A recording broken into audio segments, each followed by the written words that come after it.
Oke, bismillahirrahmanirrahim. Perkenalkan, nama saya Muhammad Hasbi Rizky Ramadan dengan NIM 2421508024. Sebelumnya saya berterima kasih kepada Bapak Sofian yang telah memberikan saya kesempatan untuk berpresentasi dengan judul hal-hal yang berkaitan dengan tata tertib wudhu. Masuk ke pembahasan. Yang pertama itu adalah apa saja hal-hal yang berkaitan dengan tata tertib wudhu. Pertama itu, jika memulai wudhu secara terbalik, misalnya dari kaki ke kepala ke tangan, terus ke wajah. Hanya basuhan wajah lah yang sah jika disertai. Dan jika urutannya terbalik, terjadi di anggota keduanya hingga keempat, bukan wajah, maka wudhu juga tetap sah. Dan bila seseorang lupa membasuh salah satu anggota namun tidak tahu bagian mana, maka wudhu harus diulangi dari awal. Dan juga jika lupa membasuh bagian dari wajah, maka harus membasuh bagian wajah yang tertinggal. Harus juga mengulangi semua anggota setelah wajah. Dan jika tidak tahu bagian wajah yang tertinggal, maka ulangilah seluruh wudhunya. Lanjut, eh, tata tertib wudhu menurut ulama. Menurut ulama Al-Mawardi As-Sasi dan lainnya, urutan membasuh telapak tangan, berkumur-kumur, beristinsaq atau menghirup air ke dalam hidung itu ada dua pendapat. Yang pertama itu ada yang mengatakan bahwa itu disunahkan saja seperti mendahulukan kanan, atas dan kiri. Dan ada juga yang mengatakan bahwasannya itu wajib. Itu pendapatnya kuat. Urutannya itu eh pendapatnya kuat. Urutan bagian tertentunya harus syar'i. Dan juga ada contoh yang tidak sah. Yang tidak sah seperti berkumur-kumur sebelum membasuh telapak tangan. Habis itu lanjut kesimpulan kesimpulan urutan anggota wudhu. Itu ada tiga. Yang pertama itu wajib berurutan empat anggota wudhu utama, yaitu ada yang pertama itu wajah, tangan, kepala, terus ke kaki. Yang kedua itu tidak wajib berurutan, mendahulukan kanan dan mendahulukan kanan, atas dan kiri. Habis itu yang terakhir itu sunnah, berurutan seperti urutan awal dari telapak tangan. Dan ada dua pendapat dalam hal ini dan pendapat terkuat menyatakan disyaratkan, sebenarnya maaf, di PPT saya itu ada kesalahan penulisan. Jadi saya membacakan yang benar saja. Ada dua pendapat dalam hal ini dan pendapat terkuat menyatakan disyaratkan. Dar Hadi Abu Taib menyebutkan firman Allah Subhanahu wa taala dalam dalam At-Talik di sela-sela pembahasan tata tertib. Berimanlah kepada Allah dan Rasulnya. Quran Surah Al-A'raf ayat 185. Yang di PPT ini salah. Jadi yang sebenarnya itu surah Al-A'raf, Quran Surah Al-A'raf ayat 185. Apabila seseorang beriman kepada Rasulnya Sallallahu Alaihi Wasallam sebelum beriman kepada Allah Subhanahu Wa Taala, maka keimanannya tidak sah. Lanjut, yaitu ada kasus hadas setelah mandi tanpa membasuh kaki. Seseorang mandi junub membasuh seluruh tubuh kecuali kedua kaki, lalu berhadas. Para, para sahabat juga termasuk para sahabat mengatakan termasuk penjelasan dari Ibnu Haddad menyatakan hadas hanya memengaruhi wajah, tangan, dan kepala, bukan kaki. Maka wajib membasuh tiga anggota wudhu secara berurutan. Kaki boleh dibasuh sebelum tiga anggota tersebut, sesudahnya, atau di sela-sela karena kaki belum terkena hadas saat mandi. Itu ada juga pendapat ulama tentang tata tertib wudhu. Tata tertib wudhu setelah mandi junub. Yang pertama itu Menurut Al-Tahqiq Hadi Abu Thayyib dan Abu Abbas Al-Jurjani mengatakan tidak ada kasus lain yang serupa dengan ini. Jika orang junub mandi tanpa membasuh anggota wudhu, lalu berhadas, tidak wajib tertib, cukup membasuh anggota wudhu dengan cara apapun. Tapi jika ia hanya membasuh anggota wudhu saat mandi, lalu berhadas, itu hukumnya wajib mengulangi wudhu secara tertib. Lanjut, rangkuman pendapat ulama tentang tata tertib wudhu. Yang pertama itu pendapat pendapatnya. Yang pertama ada pendapat yang kuat dan mansur atau jumhur. Itu mengatakan bahwa wajib tertib jika hanya membasuh anggota wudhu saat mandi junub. Disampaikan oleh Hadi Abu Thayyib, Ibnu Ibnu As-Sab, Ibnu As-Sabiq Al-Bakhwi dan lainnya, Imam Al-Haramain, inilah pendapat yang benar. Pendapat yang kedua itu dalam semua kasus wajib tertib termasuk jika mandi seluruh tubuh kecuali anggota wudhu. Dan ada juga pendapat yang ketiga, tertib tidak wajib sama sekali dalam kasus mandi, disebut oleh penulis Al-Bayan. Ada juga ringkasan pendapat Al-Maunah tentang kewajiban membasuh kaki. Ada beberapa pendapat. Yang pertama itu tidak wajib membasuh kaki jika sebelumnya sudah terkena air, misal saat mandi besar, dan kaki dalam keadaan bersih dan terbuka.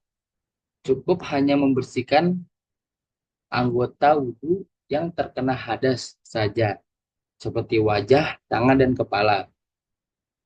Al-Tahqiq tidak ada kewajiban tata tertib dimulai dari kaki.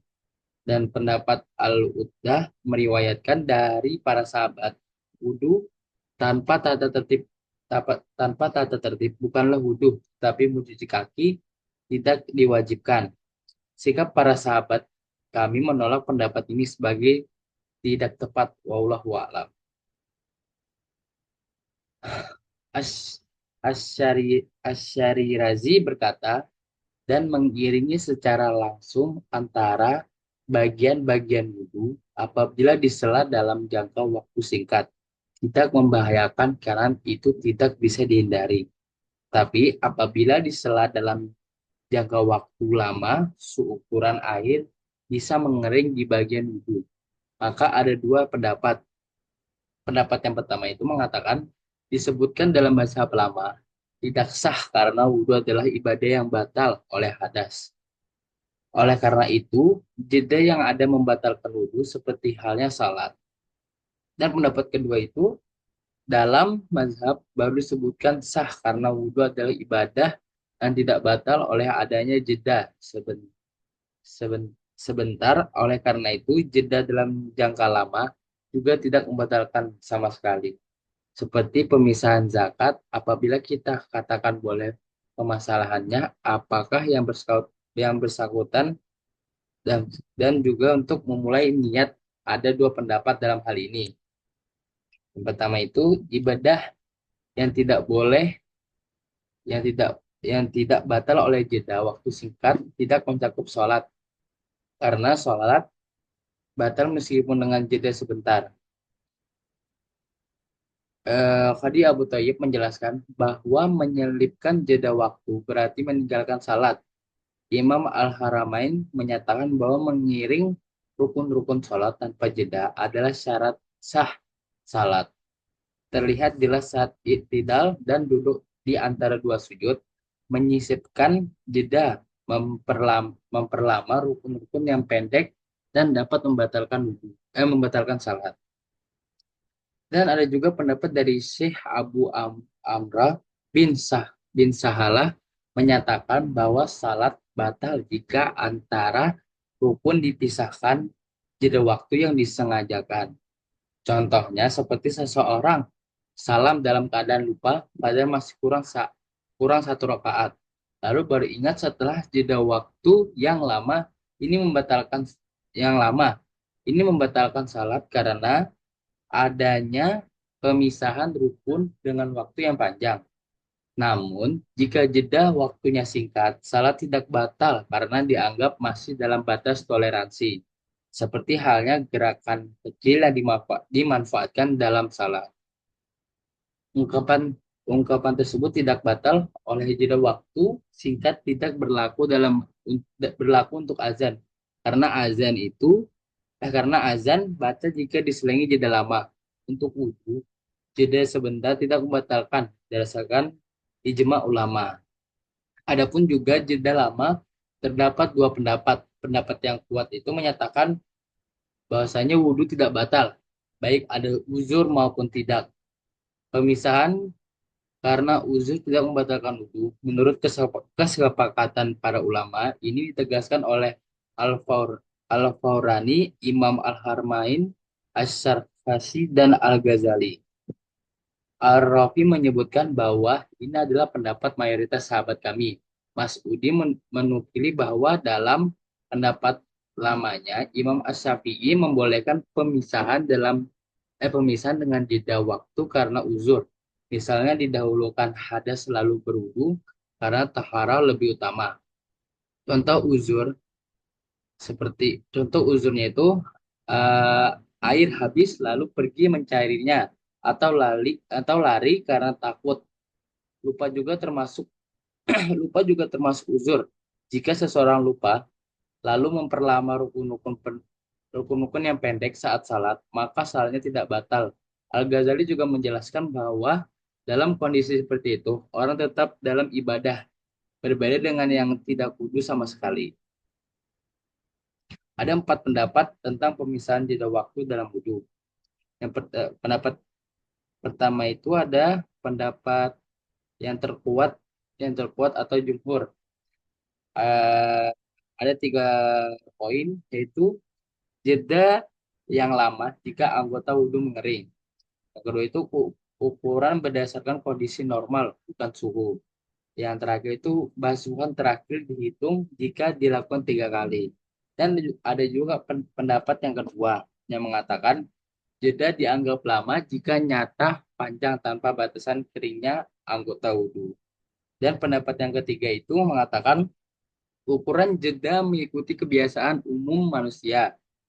Dan pendapat terakhir itu mengatakan jeda lama, waktu yang cukup untuk menyelesaikan wudhu tanpa henti. Pendapat tentang pemisahan dalam mandi dan tayamum. Itu ada 3, yaitu mandi dan tayamum mengikuti rincian wudhu. Pemisahan dalam mandi dan tayamum tidak membatalkan. Mandi seperti wudhu, tayamum batal jika ada pemisahan. Masuk pemisahan dengan jeda waktu dalam wudhu. Pendapat tentang wajib atau tidaknya pembaruan wudhu.